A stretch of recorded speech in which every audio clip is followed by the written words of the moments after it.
prophecies in the Puranas about Kali Yuga and the Golden Age. The Vedas, which are filled with profound knowledge, were once passed on by word of mouth, but from around 5,000 years ago, Vedavyas began to write it down into Sanskrit. Now here are mainly focus on prophecies within the Bhagavat Purana and the Pratisagapava section of the Bhavishya Purana, spoken by Sutta Goswami. Bhavishya Purana means the history of the future, and many parts appear extremely accurate. Now, some say it could have been doctored after the actual events themselves. Others say that British scholars tampered with it. Yet it seems unlikely that they would have slipped anything in about Jesus being influenced by Eastern thought, what to speak of Indian independence. However, like for example the Book of Revelation, predictive works are ambiguous, especially Sanskrit ones. Nevertheless, it's really interesting. Know that the prophecies were passed on by sages based in northern India and the Himalayas, and they followed a very regulated life, including a strict vegetarian diet. Their words reflect that. But to avoid weighing this presentation down, I avoid detail and have paraphrased quotes. The images I use represent my personal views of the meanings. It's open, of course, to other interpretations. Now, what's striking about the Bhavishya Purana is that it includes the story of Adama and Havyavati. They're eating from the tree of sin after being misled by Kali as a serpent. Henceforth, their descendants increased meat-eating around the world. Similar, of course, to Adam and Eve's story. It also includes the story of Noah, who builds a boat, herds animals aboard, and survives a great flood. But I think we'll better get into more tangible history here. The outset of this age of Kali. First, some context. The Mahabharata says there was once a very powerful emperor, Maharaj Bharat. Based in Hastinapur, he was the most powerful ruler of his time, and the civilization was based on Vedic culture. All kings paid homage to him, and effectively he held sway over the entire world. Thousands of years after his reign, due to a complex series of events, there was a royal family feud. That led to the huge Kurukshetra war in 3138 BCE. Afterwards, noble Yudhishthira was crowned Emperor of the world, but due to the absence of loved ones, inauspicious omens, and when Lord Krishna left, he stepped down. The age of Kali had begun. When his nephew Maharaj Parikshit took the throne, he tried to protect Vedic culture, but he was cursed to be bitten by a snake bird. His son, Janamejaya, the killer of many snakes, took over. Once he abdicated, his son, Shatanika, ascended. According to the Puranas then, the generations went by. Prophecies that have already happened in ancient history. In the land of Bharat, there was climate change, earthquakes leading to floods, droughts, rivers drying up, and famine. It caused mass emigration. The Brahmin culture declined. People became known as Brahmana just by wearing a sacred thread instead of personal qualification. That caused the ongoing decline. Vedic Dharma in other lands took over on fragmented forms. In those kingdoms themselves began to develop. Meanwhile, the Puranas lists a genealogy of prominent local kings. Now, after Hastinapur was destroyed in a flood, Maharaj Nemichakra moved the capital to Kashami. After the succession of kings continued, Bharat continued to lose its wider influence, and as predicted, the following traits continued to increase. Greed and selfishness, kings not caring for their citizens, being superficial, only looking for profit. There was wars and chaos and envy everywhere. A huge difference between the richest and the poorest of society. Rulers only cared for themselves and not their citizens. The sadhus, holy people, fled for shelter in the mountains. The cleanliness, austerity, mercy and truth all declined in society. The followers of Malechadam, that's cultures which include meat-eating, in foreign countries became more intelligent and organized. Now formerly Kashyapa Muni had come to earth from the heavenly planets. He had gone to Kashmir and worshipped the goddess Sarasvati. To revive the Vedic culture in Bharat, he made 10,000 pious people. He returned with them and engaged in the activities of the sages. They were known as the Aryans, and they gradually increased to a population of 4 million. More leaders. Till the Brihadratha dynasty, which lasted for 723 years. Due to different lineages from this point, the list of kings in the Bhavishya and Bhagavat Puranas begins to differ. Kings listed in the Bhagavat Purana and spiritual teachers in the Bhavishya Purana. Now, after an assassination, the Pandavas dynasty ended and is overthrown by the Magadhas. Bhajota came king, and his dynasty included these prominent kings. But meanwhile, unqualified Brahmanas were using the Vedas to justify the ritualistic slaughter of animals, but without the original context or qualification. The Bhavishya Purana predicts, during that time, Kali, pleased with Hari through prayers, so Lord Hari appeared as Gautama in the genealogy of Kasyapa. Bhagavat Purana. In the beginning of Kali Yuga, the Lord will appear as Lord Buddha, the son of Anjana, in the province of Gaya, for the purpose of deluding those who are envious of the theists. More 12 Canto kings. Then the powerful but controversial Nanda ruled. The Yuga Purana predicts the invasion of the Yavanas, the Indo-Greeks. The Yavanas, wicked and valiant, will reach Kushumadvaj. The thick modifications of Paliputra reached, all the provinces will be in disorder. So the Yavanas will command that area, but intoxicated with fighting, they will not stay in Madhyadesh. There will be a civil war among them in their own country.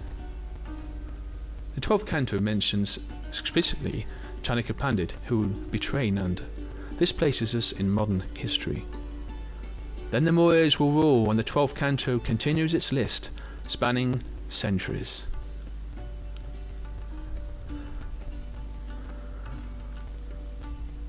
The Pratisagapava 19th chapter of the Bhavishya Purana reads, Once the powerful Shalivahan visited Himatung, and in the Hun region he saw an auspicious person of fair complexion clothed in white cloth.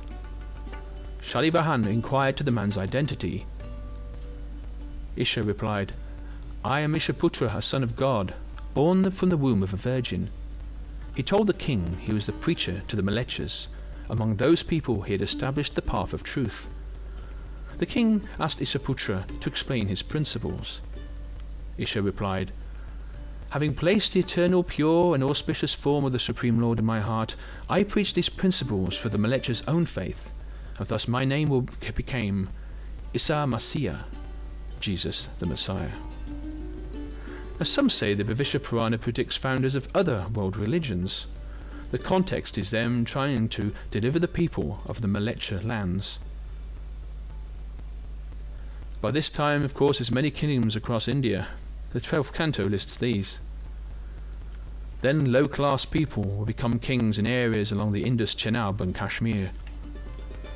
The Bhavishya Purana describes a conflict between Buddhist and Aryadharma faiths. In that context, it explains their move to China. In the Bhagavat Purana, Lord Shiva explained he will appear to teach the impersonal philosophy as such. I will proclaim the identity of the Supreme Soul and the individual soul to be the same Brahman without qualities. I have conceived this doctrine, which resembles the purport of the Vedas, to delude people in this age of Kali. More rulers come and go. Towards the end of chapter 1 of the 12th canto, it says Vishvapuji, called Paranjana, became king of the Magadhas. He will turn everything low class and ungodly, completely disrupting the ruling order from his capital in Padmavati. That's where the list of kings finishes, marking the end of the Sun dynasty. That was around the 12th century.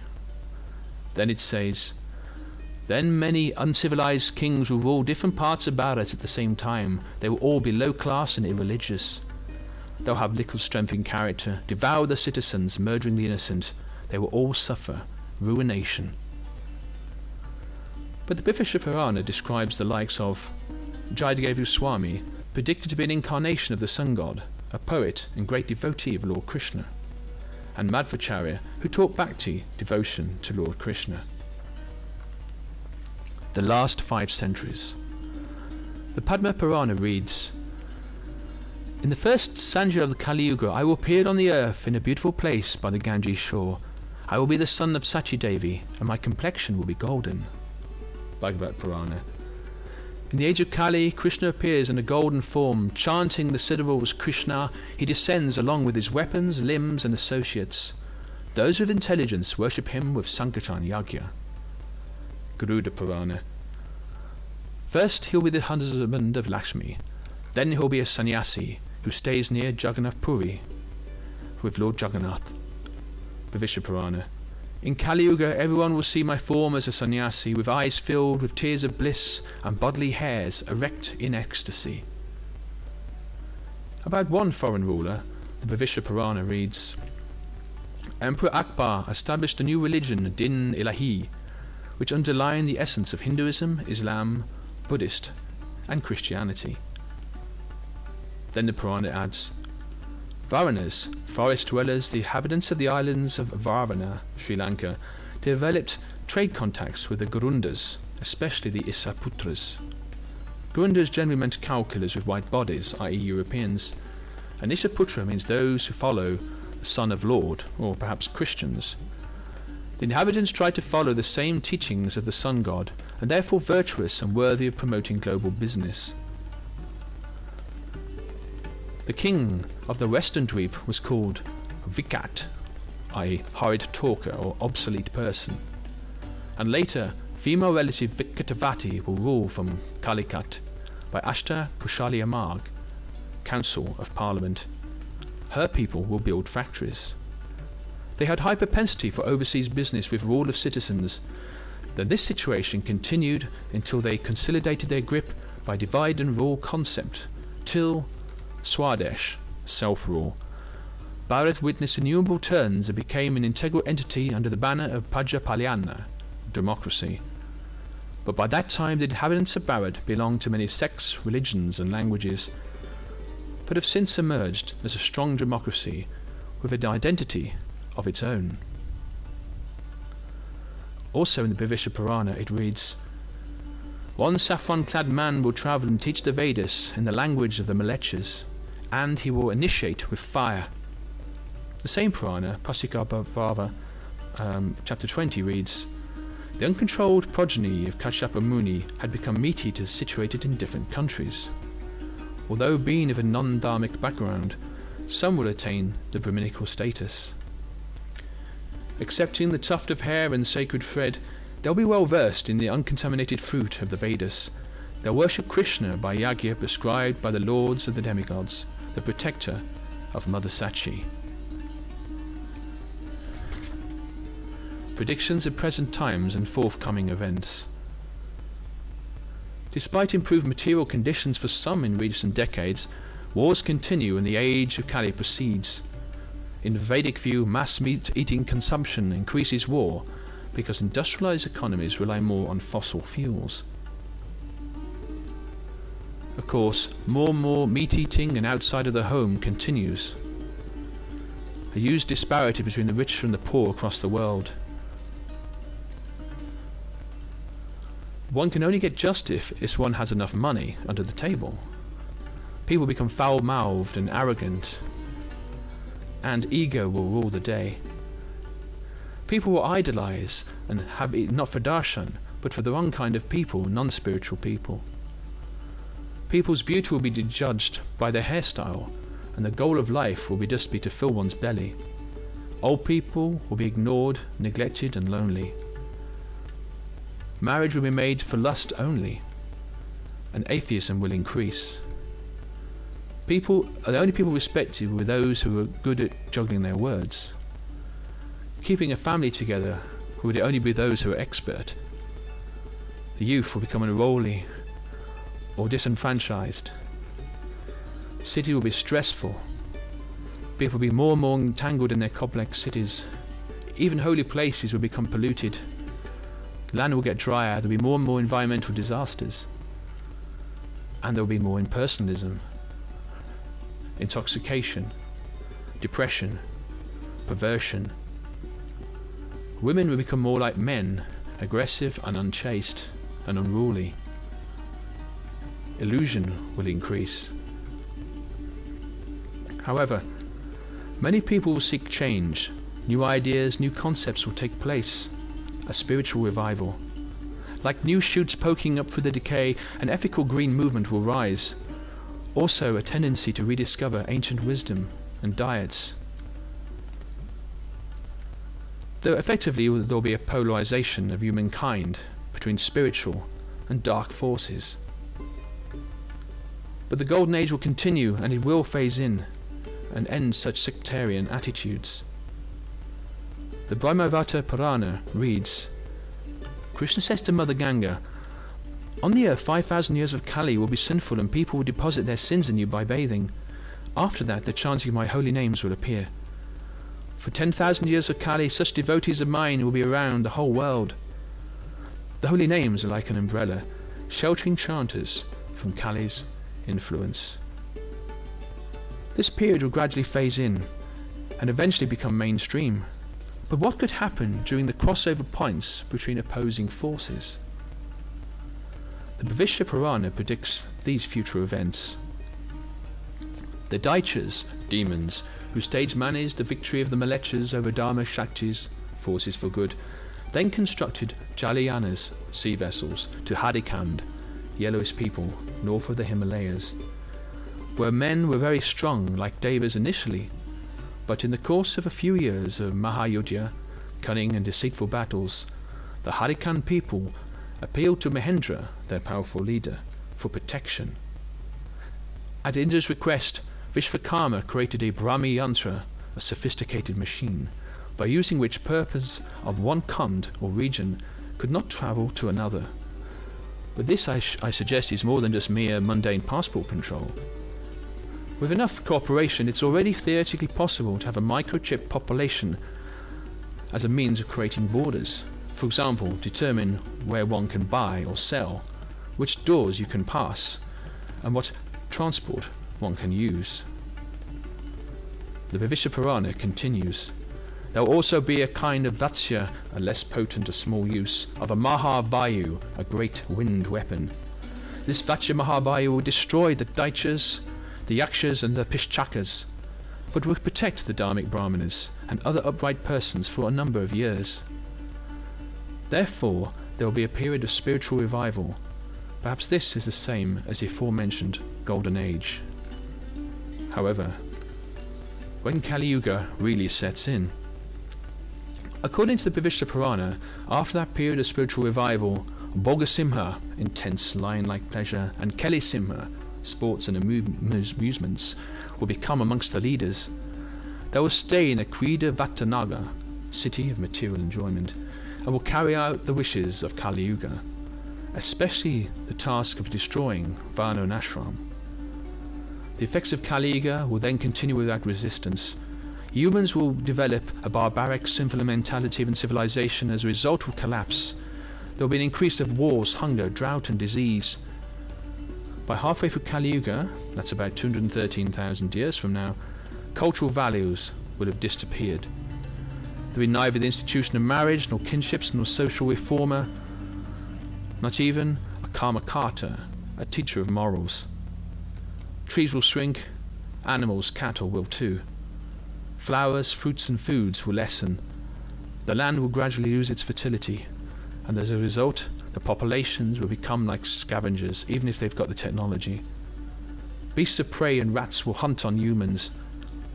By the third quarter of Kali Yuga, Kalakalpa, crossbreeded beings will come who will regularly eat human flesh. This species will have beastly affairs with any female. They'll also have affairs with co-males, children and even animals. They will live in hellish places, the worst kind of frightening places of retribution, and be grossly overpopulated. The sky will grow dark and thunder and lightning will become common. By the end of Kali Yuga, 8 years will be considered old, and people will be no more than 2.5 feet tall. The land will be desert-like, yielding nothing. People will eat each other to survive. Mothers will eat their own babies.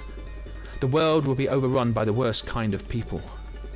By then, demoniac species would have migrated to Earth also. However, the Kalki Purana says the Lord will appear on the earth in Shambhala.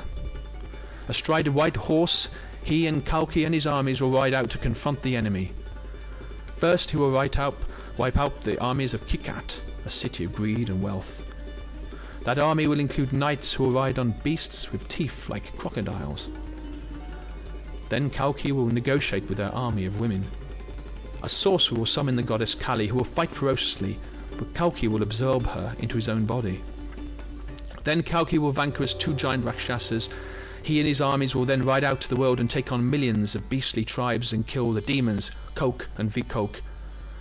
Finally, Kalki will kill the serpents guarding their fortress, and therefore be face to face with the Naga Kanyas, empowered guardians of Naga gold. After Kalki's mission is complete, he will crown descendants of Lord Ram as the kings of the earth. From that moment, the Satya Yuga will begin. The demigods will settle on the earth more and more and replenish it.